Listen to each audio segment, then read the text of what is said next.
Les nuits de France Culture. Les nuits de France Culture, une mémoire radiophonique. Comment peut-on être danois? Et comment peut-on être luthérien? Et comment peut-on être un grand homme dans un pays dont la surface n'est pas immense? Un pays sans philosophe, et pourtant un pays où l'on sera le plus grand philosophe que ce pays ait jamais connu. Philosophe, mais aussi polémiste, dandy, intellectuel, dont l'influence sera immense dans le monde entier, le monde intellectuel, alors que l'on ne peut être compris dans une autre langue que la sienne. Au fait, que signifie Kierkegaard en danois? Connaissance de l'homme, première diffusion sur France 3 National le 22 mai 1963. Monsieur Gusdorf, professeur à la faculté des lettres de Strasbourg, vous parle de Kierkegaard. Kierkegaard a été longtemps inconnu. Il est aujourd'hui en passe de devenir célèbre, mais on peut se demander si maintenant qu'il est célèbre, il n'est pas tout aussi méconnu que quand il était absolument inconnu. Je m'explique. Et je voudrais d'abord citer le mot d'une très vieille dame, une vieille dame qui s'appelait Madame Veuve Frédéric Schlegel, qui disait aux environs de 1900, alors qu'elle-même avait à peu près 80 ans, qui disait à un journaliste français « Les Français ne comprendront jamais Kierkegaard ». Le mot est curieux et frappant, et d'autant plus curieux, d'autant plus frappant que cette vieille dame, cette Madame Veuve Frédéric Schlegel, avait été dans sa jeunesse une certaine Régine Hölsen, c'est-à-dire la fiancée même de Søren Kierkegaard, et qui était devenue par la suite la légataire universelle de son œuvre. Donc, Madame Veuve Schlegel confie à un journaliste français « Les Français ne comprendront jamais Kierkegaard ». Ce qu'il y a d'extraordinaire, c'est que ce mot d'une vieille dame qui n'avait sans doute jamais mis les pieds en France, ce mot paraît cruellement vrai. Et ceci pour diverses raisons. La première peut se résumer en quelques mots. Comment peut-on être danois? Kierkegaard a eu le tort de naître citoyen d'un tout petit pays dans la grande banlieue intellectuelle de l'Europe, ce qui le condamne à être le grand homme d'un pays périphérique. Or, ce pays périphérique ne dispose d'aucune des grandes langues de culture de l'Europe. Quand on est suisse, on s'en tire toujours, quand on est suisse et grand homme, grand écrivain ou grand penseur, parce que on est suisse, mais on est écrivain ou penseur français comme Rousseau, on est théologien allemand comme Karl Barth. Quand on est danois, on n'a pas cette ressource et l'on est nécessairement une sorte d'écrivain maudit. En effet, on s'exprime dans une langue qui est une langue incompréhensible à la plupart des hommes cultivés. Kierkegaard est danois, il s'exprime en danois et ceci signifie que si l'on veut comprendre Kierkegaard, il faut pousser la passion kierkegaardienne jusqu'à apprendre le danois, comme fit en Espagne Miguel de Unamuno et comme fit en France Pierre-Henri Tissot, l'unique, le seul traducteur fidèle des œuvres de Kierkegaard. Seulement, c'est là un sacrifice extraordinaire et on ne peut pas demander à tous les amis de Kierkegaard d'apprendre le danois. Or, si l'on ne possède pas la langue, ce n'est pas seulement les mots qui échappent. Avec les mots, c'est toute l'harmonie interne, c'est toute la musique, c'est tout le paysage spirituel d'une culture. Kierkegaard ne peut pas être compris dans une autre langue que son danois familier. Et si l'on ne parle pas le danois, alors ceux qui entendent Kierkegaard, ceux qui essaient de le comprendre, l'entendent sans l'entendre et le comprennent sans le comprendre. Il y a en effet dans l'œuvre kierkegaardienne des évidences danoises qui nous échappent absolument, qui sont radicalement fermées à celui qui ne possède pas le langage. Et ceci, nous y reviendrons, c'est déjà un premier point sur lequel il faut insister. Kierkegaard est un écrivain de génie, Kierkegaard est un poète, et il doit être compris comme un poète, c'est-à-dire dans sa langue familière et maternelle. Kierkegaard n'a pas de chance, comment peut-on être danois? Et puis, il n'a pas de chance encore pour une seconde raison, c'est que, comme il est danois, il est luthérien. Comment peut-on être luthérien? Et ceci Ceci signifie aussi que le lecteur français, qui ne s'est pas reconnu dans la réforme luthérienne, sauf d'honorables exceptions, le lecteur français va être complètement aveugle à certaines résonances fondamentales de l'œuvre luthérienne. Ici, on comprend tout de suite que la culture française est une culture profondément catholique. Ceux qui sont catholiques sont évidemment catholiques dans leur culture en France, et ceux qui ne le sont pas, ceux-là, à leur insu, même s'ils sont anticléricaux, même s'ils sont farouchement opposés au catholicisme, ceux-là sont marqués par le catholicisme, et on relève chez eux une sorte de catholicisme en creux ou par défaut, comme dans le cas d'un Voltaire ou d'un Ernest Renan. Or, Kierkegaard échappe au catholicisme. Il n'appartient pas au domaine, à la mouvance catholique, et par là, le Français qui n'a pas cette formation d'esprit, le Français qui n'a jamais compris cette attitude spirituelle, le Français qui ne s'est pas familiarisé avec les évidences de la réforme luthérienne, ce Français-là ne comprendra pas Kierkegaard, et même, s'il a les textes sous les yeux, il sera en quelque sorte aveugle et sourd. De telle sorte que il arrivera ces malentendus monumentaux, comme il en est d'ailleurs arrivé trop souvent en France même, ces malentendus monumentaux qui consistent à dire que Kierkegaard étant l'adversaire du luthéranisme, c'est-à-dire l'ennemi des ennemis du catholicisme, Kierkegaard est un catholique qui s'ignore. Cette entreprise a été souvent tentée et l'on s'est imaginé, avec beaucoup de naïveté, que deux négations valant une affirmation, Kierkegaard, négateur du luthéranisme, serait une sorte de catholique, ce qu'il ne sait pas, qui ignore son propre catholicisme. Eh bien, ceci est une erreur, et je veux le dire tout de suite. Il est absolument certain que Kierkegaard est fondamentalement un chrétien évangélique, un chrétien réformé et un chrétien luthérien. Évidemment, si on n'a pas une sensibilité orientée de ce côté, alors, philosophe ou penseur catholique, on se figurera trouver chez Kierkegaard autre chose que ce que Kierkegaard lui-même a été. Et mon idée ici, mon affirmation, c'est que Kierkegaard n'est pas seulement un réformé, c'est un réformateur, c'est un des témoins de la réforme éternelle. En dehors de cette affirmation-là, Kierkegaard ne peut pas être compris tel qu'il est.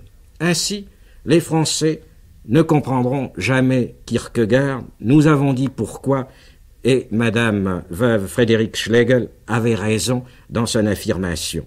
Seulement, si les Français ne peuvent pas comprendre Kierkegaard parce que Kierkegaard est danois et luthérien, je dirais que le drame de Kierkegaard, c'est que les Danois luthériens eux-mêmes, précisément peut-être parce qu'ils sont danois et luthériens, ne comprennent guère Kierkegaard. On trouve dans le journal de Kierkegaard cette affirmation qui fait rêver « Je ne serai jamais compris ». Nul n'est prophète en son pays, et je me souviens, lorsque je visitais le Danemark, je me souviens d'avoir été frappé de l'ignorance où le Danois moyen se trouvait de Kierkegaard. Kierkegaard n'a pas gagné la bataille dans son propre pays, il est considéré là-bas comme une espèce d'écrivain dont certaines pages figurent dans les anthologies, mais bien sûr, l'Église officielle ne lui a jamais pardonné ses attaques, de telle sorte qu'il est maintenu dans une espèce de prudente expectative, il n'est pas sorti du purgatoire. J'ai été très frappé, me promenant un jour à Copenhague, de découvrir qu'il y avait là une avenue Kierkegaard. C'était un boulevard magnifique, et je me suis permis de dire à un Danois cultivé qui m'accompagnait que c'était tout de même flatteur pour Kierkegaard d'avoir donné son nom à une avenue aussi remarquable et aussi bien placée dans la ville.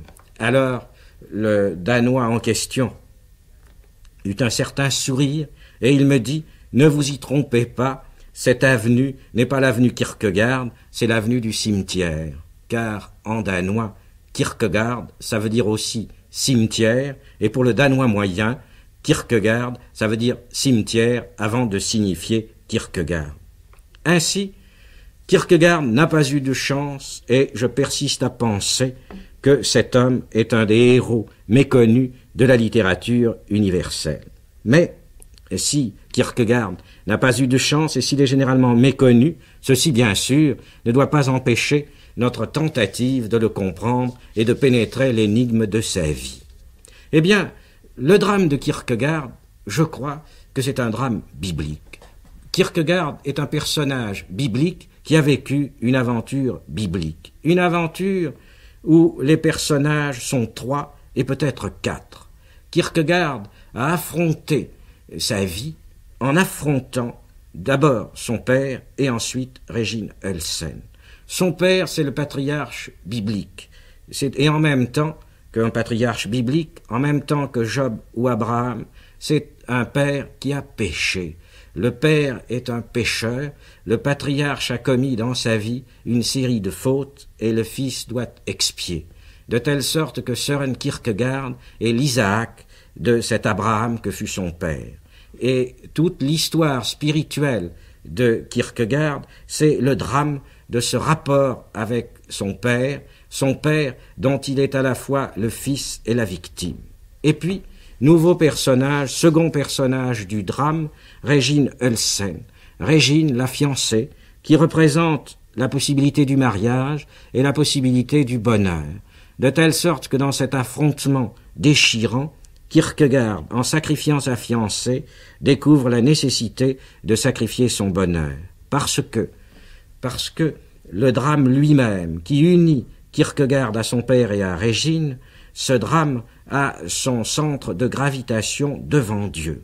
Le père de Kierkegaard et Régine elle-même ne sont que des intercesseurs dans cette aventure, dans cette grande légende en laquelle se noue et se dénoue l'existence terrestre de Kierkegaard. Et cette aventure, il va la vivre en même temps sur différents plans. Car Kierkegaard est un homme qui a eu une existence multiple, une existence qu'il a lui-même qualifiée par une série de pseudonymes. Kierkegaard a pris dans son œuvre publiée une série de noms d'emprunts. Une partie seulement de cette œuvre a été publiée sous son propre nom. Et ceci signifie, à mon avis, que l'être même de Kierkegaard est multiple comme son œuvre. Il y a en lui non pas un seul personnage, non pas un seul penseur et un seul écrivain, mais un ensemble de possibilités dont il a essayé, au prix de sa vie, de réaliser l'unité. Quels sont ces pseudonymes? Quels sont ces essais et erreurs de la personnalité kierkegaardienne? Eh bien, tout d'abord, il y a en Kierkegaard un romancier, un poète lyrique et élégiaque d'une rare qualité. Et ici, il faudrait reprendre ce que je disais tout à l'heure sur la langue de Kierkegaard, sur cette espèce de richesse et de densité poétique par laquelle s'exprime dans les écrits littéraires une sensibilité romantique tout à fait exceptionnelle. Il est certain que Kierkegaard est un des plus grands stylistes de la langue danoise et un des meilleurs poètes élégiaques du XIXe siècle commençant. Son œuvre, c'est le paysage danois, c'est le miroir d'un pays et d'un peuple. Alors que nos philosophes sont généralement des hommes d'intellect complètement aveugles à tout ce qu'il y a de présence concrète dans la vie d'une nation ou d'un homme, Kierkegaard a reflété le paysage danois dans toutes ses saisons avec une finesse admirable.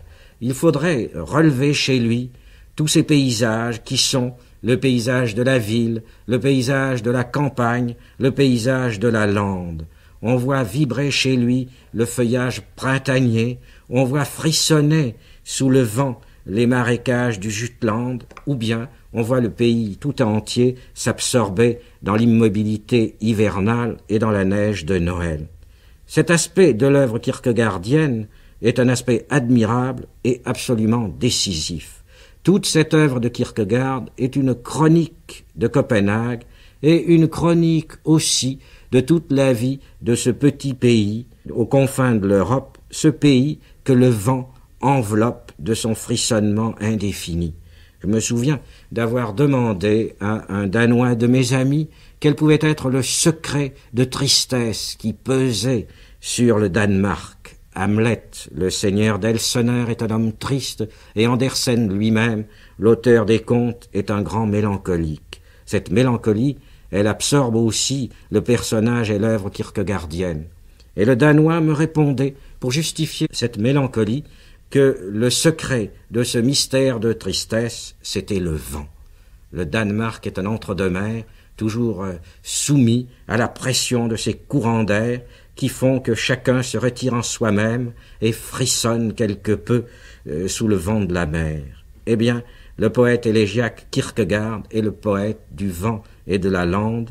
Il est aussi le poète et le chroniqueur de l'existence boulevardière, théâtrale et ecclésiastique de Copenhague pendant la première moitié du XIXe siècle. Et je voudrais terminer sur ce point en disant que ce célibataire endurci, cet intellectuel à tout crin, est un de ceux qui ont évoqué l'existence féminine avec une finesse, avec une pénétration vraiment extraordinaire.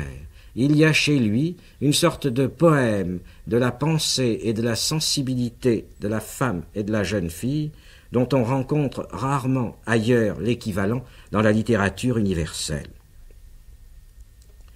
Ainsi, Kierkegaard est un poète et un romancier, mais c'est aussi en même temps un polémiste et un humoriste. C'est une sorte de dandy à la mode des jeunes France du début du XIXe siècle. C'est quelqu'un que l'ange du bizarre, comme disait Charles Baudelaire, a touché et marqué de son sceau. Ça, c'est un aspect de l'œuvre qui est aussi capital à mon avis et qui mérite d'être mis en relief. Il y a chez Kierkegaard une possibilité d'ironie et de méchanceté qui fait frémir. Si vous voulez, on pourrait dire qu'il est un rédacteur du Canard enchaîné, ou bien, en allant plus loin encore, on pourrait retrouver chez lui des traces de cette férocité si extraordinaire que notre Pascal a déployée dans ses provinciales. Donc, Kierkegaard est aussi quelqu'un qui pratique l'humour, c'est aussi un dandy. Et il y a chez lui le goût de la vie de café, le goût des bons vins de France, le goût du théâtre, le goût des cigares. C'est un de ces personnages en qui se traduit l'inquiétude des enfants du siècle, et toute son œuvre se trouve marquée de ce point de vue-là d'un sens du grotesque et d'une sorte de pénétration dans l'ironie qui, si vous voulez, reste incompatible avec le reste de son œuvre et qui pourtant joue un rôle capital dans son contact avec le monde. Kierkegaard est un polémiste, un humoriste, et c'est un dandy dont les pantalons à la coupe extraordinaire mettaient tout Copenhague en joie. Ceci fait partie de son personnage, c'est un personnage qu'il a joué et dans lequel il s'est reconnu. Kierkegaard, poète, Kierkegaard, polémiste et dandy, ce n'est pas tout. Kierkegaard est aussi un intellectuel et un penseur. Dans un pays sans philosophe, Kierkegaard est le plus grand philosophe que le Danemark ait jamais connu. Un trop grand philosophe pour le Danemark, pourrait-on dire. Mais ce philosophe est en même temps, par son ironie, par son humour et par sa combativité, ce philosophe est en même temps le philosophe de la non-philosophie. C'est le penseur qui, à force d'entendement, force les impasses de l'entendement. Et dès lors, il paraît incompréhensible aux philosophes qui le lisent et qui croient reconnaître en lui un philosophe. Il parle leur langage pour les ridiculiser et il passe son temps à les battre sur leur propre terrain. C'est là, évidemment, un aspect du génie de Kierkegaard, mais c'est celui sur lequel on a insisté à l'exclusion des autres. Je le signale en passant, mais il me semble que pour Kierkegaard, ce niveau de la pensée et de la philosophie, c'est un lieu de passage, ce n'est qu'un moment, et ce n'est pas du tout à ce niveau-là que Kierkegaard se reconnaît. Mais alors, à quel niveau se reconnaît-il vraiment? Eh bien, il se reconnaît d'abord au niveau de la littérature édifiante. Kierkegaard est un écrivain religieux. Kierkegaard est un homme qui a choisi le ministère de la parole. Kierkegaard a reçu, à son avis, mandat de l'Église pour annoncer la parole du Christ. Et il faut dire ici que les seuls ouvrages que Kierkegaard ait signés de son nom, c'est-à-dire les seuls ouvrages qu'il ait vraiment reconnus comme siens, ce sont les ouvrages religieux. Il a écrit en 8 ans et publié 88 discours édifiants ou traités spirituels. 88 en 8 ans, cela fait 11 par an et par conséquent à peu près 1 par mois. Ces discours édifiants, ces 88 discours édifiants, seuls signés de son nom, font une sorte de contrepoint à toutes les œuvres littéraires et philosophiques. En même temps que Kierkegaard publie ces grands livres qui sont célèbres, il publie aussi, et sous son nom, ses discours édifiants qu'aucun éditeur français jusqu'à présent n'a accepté de publier intégralement. Donc, Kierkegaard est un écrivain religieux et un écrivain religieux admirable. Là, son style atteint à une sérénité tout à fait extraordinaire et à une poésie biblique rarement égalée ailleurs. Ce Kierkegaard de la paix, de l'édification, ce Kierkegaard qui s'adresse aux âmes de son pays, aux âmes simples et qui leur parle simplement, ce Kierkegaard est certainement beaucoup plus près du Kierkegaard authentique que tous ceux que nous venons d'énumérer jusqu'à maintenant. Et enfin, ce n'est pas tout. L'écrivain religieux lui-même va se taire dans la carrière de Kierkegaard, et le dernier moment de cette vie kierkegaardienne, ce sera le moment du prophète. Kierkegaard a été un prophète et il est mort d'avoir été un prophète. Ici, il faut penser à la vocation de Jonas telle qu'elle est évoquée dans la Bible. La parole de Yahvé fut adressée à Jonas, fils d'Amittai. « Lève-toi, lui dit-il, va à Ninive, la grande ville, et annonce-leur que leur malice est montée jusqu'à moi. » Kierkegaard a reçu de Dieu, Kierkegaard a reçu de l'Éternel la mission d'aller à Copenhague et d'annoncer à la chrétienté danoise qu'elle avait mal tourné et qu'il fallait revenir aux sources de la vérité chrétienne. L'œuvre de Kierkegaard à ce moment-là devient une œuvre de combat. Kierkegaard cesse d'écrire, il prend la plume du polémiste, il publie un pamphlet, il se ridiculise, il scandalise l'opinion publique, il se met tout le monde contre lui parce que désormais l'ordre de Dieu lui a été donné et quand on a reçu cet ordre, il faut lui obéir, dût-on en mourir. Jonas a été entendu à Ninive, Kierkegaard n'a pas été entendu à Copenhague, mais il a lutté. Et cette lutte, eh bien, à mon avis, c'est justement ce qui fait de lui un réformateur.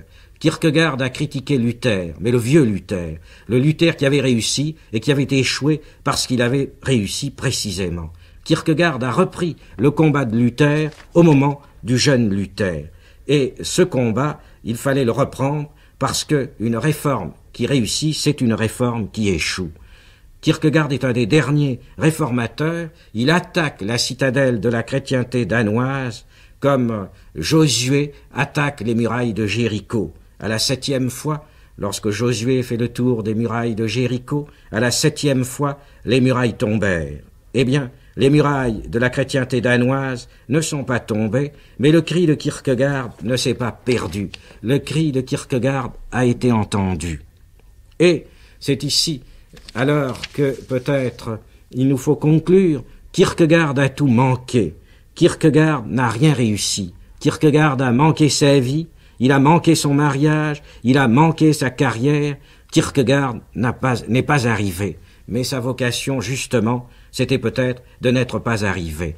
Et si nous voulons rechercher enfin et découvrir le secret de cette vie kierkegaardienne, de cette expérience kierkegaardienne, je crois que nous le trouverons, en fin de compte, dans quelques textes de l'Épître aux Hébreux que Kierkegaard, bien souvent, dut méditer dans sa solitude. On y trouve d'abord ceci, et cela résume l'expérience entière de Kierkegaard, c'est une chose terrible que de tomber entre les mains du Dieu vivant. Et un peu plus loin, or la foi est une ferme assurance des choses qu'on espère, une démonstration de celles qu'on ne voit pas. Et l'auteur de l'Épître aux Hébreux évoque les patriarches, Noé, Abraham et tous les autres, et il en dit ceci. C'est dans la foi qu'ils sont tous morts, sans avoir obtenu les choses promises, mais ils les ont vus et salués de loin, reconnaissant qu'ils étaient étrangers et voyageurs sur la terre. Tel est le secret de cette ultime réussite à laquelle parvint, espérant contre toute espérance, Søren Kierkegaard.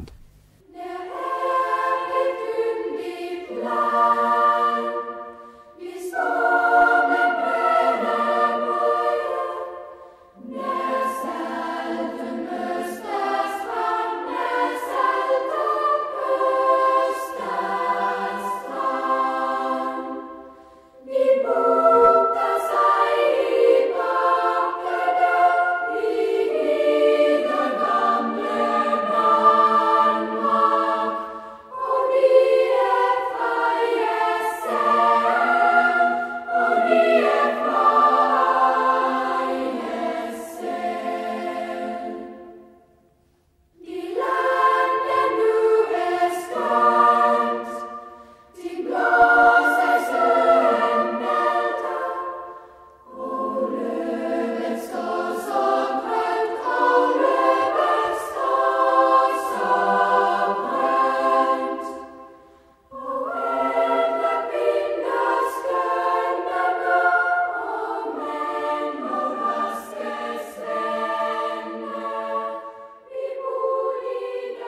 C'était Connaissance de l'homme, Søren Kierkegaard, le romancier, le poète et le réformateur, par Georges Gusdorf. Cette émission a été diffusée pour la première fois sur France 3 National le 22 mai 1963. Vous pourrez la réécouter en ligne ou la télécharger durant un an sur le site franceculture.fr, rubrique Les Nuits de France Culture.